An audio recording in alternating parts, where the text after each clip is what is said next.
Haleluya, haleluya, haleluya. Yesu ashimwe cyane.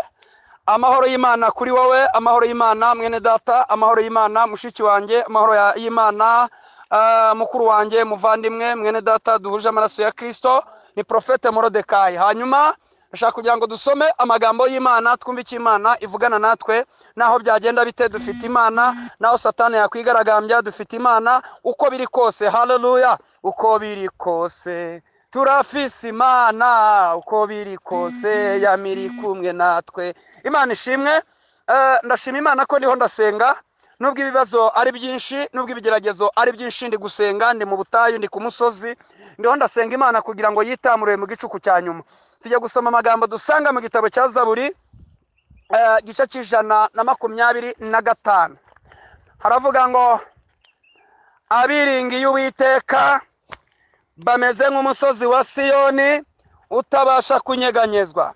Nk'uko imisozi igose Yerusalemu, niko Uwiteka agose abantu be uhereye none ukageza iteka ryose. Bwana asifiwe. Abiringiye Uwiteka bameze nk'umusozi wa Siyoni. Abiringiye Uwiteka bameze nk'umusozi wa Siyoni uhohamye, ntabwo ujya unyeganyezwa, naho byagenda bite ntabwo ujya unyeganyega. Reka nkubwire, amazi umuyaga urahuha hakavamo icyo bita umuhengeri, ariko umusozi naho serwakira yaza, naho umuyaga waza. Haleluya. Tumaze igihe twumva inkuru zikomeye, turimo turumva ngo ibirunga birimo biraruka. Tekereza uburyo umusozi uruka, ukaruka umuriro, ukaruka amabuye, ariko ntabwo ujya ukugwa hawo. Bivuga ngo kuri uwo musozi ukomeye havamo ibikomeye, ariko nta wawuteza ibintu bikomeye. Dawudi aravuga ibyago n'amakuba by'umukiranutsi ni byinshi.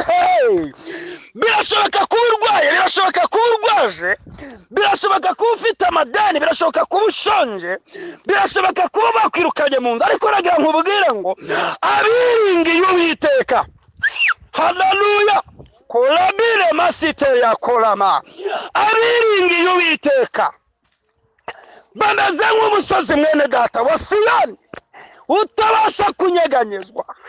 Haleluya. Ahubwo uharuhamye.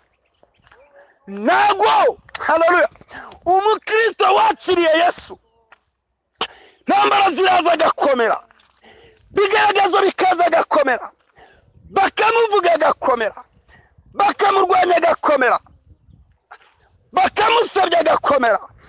Kamubwire, inzira zose uracamo zateguwe n'Imana kugira ngo zizaguhuze nayo. Naho uri kunyura mu bikomeye, uri kunyura mu nzira z'inzitane, Imana irimo iragucishamo. Haleluya.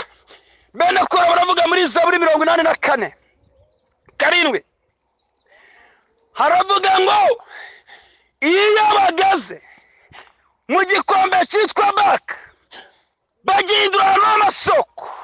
Kamubwira mwene data, abiringiye Uwiteka tugiye gusenga bameze nk'umusozi wa Siyoni utabasha kunyeganyezwa. Nk'uko imisozi igose Yerusalemu, niko Uwiteka agose abantu. Bereka nkubwire mama, Imana irakugose.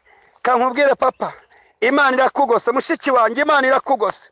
Nubwo wahura n'ibibazo, nubwo wahura n'uburwayi no kurwaza n'ibindi, Imana irakugose. Ntabwo Imana yakwirengagije. Ibigaragaza ufite ntabwo biruta ibya Hana. Kugeragezwa ntabwo wageragezwa kuruta kwa Yobu. Hana yahawe umwana, Yobu ahabwa ibyo yari afite inshuro ebyiri. Ndagira ngo utangarize ngo gukomera kwawe, gushikama kwawe ukaguma ku Mana. Ibyeshere Yohana 3:7 ngo nzi imirimo yawe, nzi imirimo yawe, ngo nubwo ufite intege nkeya ariko ntabwo ujya bihakana ijambo ryanjye. Reka nkubwire ikintu kigiye gutuma Imana igutabara, numara gukomera uzakomeze n'abandi. Niko Yesu yabwiye Petero tugiye gusenga. Ni igiki gitumye uteneburika? Ni igiki gitumye ujarazaza imitima? Haleluya. Ntabwo Imana yigeze kureka abiringiye Uwiteka. Iringira Uwiteka, nta yindi Mana ihwanye nayo. Nta wundi wakurengera, nta wundi wagutabara, nta wundi wakugirira impuhwe, nta wundi wakumva, nta wundi wagufasha mu bibazo ufite usibye Uwiteka wenyine. Abiringiye Uwiteka bameze nk'umusozi wa Siyoni utabasha kunyeganyezwa. Uhora uhagaze iteka, hagarara ukomere. hagarara ushikame, Imana igiye kuza kwiyerekana ku buzima bwawe. Kadusenge.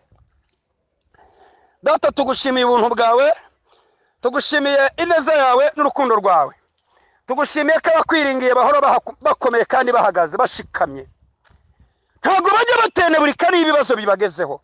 Inzara iraza bagakomera, inyota ikabica bagakomera, bakambara ubusa bagakomera, bagasurwa mu nzu bagakomera, ibigeragezo byaza bagakomera kuko bakwiringiye. Nyuma ukabatabara ukabereka ikimenyetso cy'ibyiza nk'uko wabwiye Dawidi. Udutegurire ameza imbere y'abanzi bacu, kandi utwereze gutabarwa guturuka hera h'urusengero. Buri muntu wese ufite nimba n'agahinda, umubabaro, guhangayika, ibigeragezo byamwisukiriyeho, ubashe kumwomora, umuhereze indishyi z'akababaro. Uhereye none uduhereze gukomera, niturangiza dukomeze n'abandi. Uduhereze guhagarara dushikamye kugira ngo tudatsinzwa n'uburiganya, kubw'imbaraga zawe no gukiranuka kwawe, mu izina rya Yesu Kristo umwami wanjye, amen. Shalom, shalom. Imana iguhe umugisha, ndagukunda mu izina rya Yesu. Shalom.